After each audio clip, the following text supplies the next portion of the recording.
თუ დახალათ თავის კისრის და წელის ტკივილმა, ეს ვიდეო შენთვის არის. უყურე ბოლომდე და გაიგებ, რით არის ეს ტკივილი გამოწვეული და როგორ შეიძლება პრობლემის მოგვარება. თავის კისრის და წელის ტკივილი ხშირ შემთხვევაში ორი ძირითადი პრობლემით შეიძლება იყოს გამოწვეული.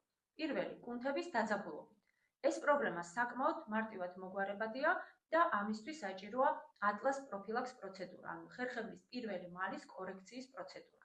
ეს ერთჯერადი ვიბრომასაჟის პროცედურა, რომელიც ხსნის კისრის ღრმა კუნთების დაძაბულობას, აღადგენს სიმეტრიას და ბალანსს ხერხემლის სვეტში და გვეხმარება საუკეთესო შედეგის მიღებაში.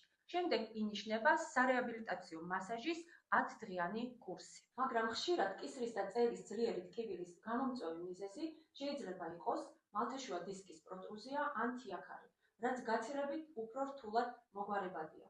თუმცა დროულად ჩატარებული სათანადო მკურნალობით შესაძლებელია ამ პრობლემის უოპერაციოდ მკურნალობა. ასეთ შემთხვევაში საჭიროა კომპლექსური მიდგომა. ძირითადად ვიყენებთ თიაქრის სამკურნალო გელ-პლასტირს და ფიზიოთერაპიულ პროცედურებს. უფასო ონლაინ კონსულტაციის მისაღებად დამიკავშირდით პირად შეტყობინებაში.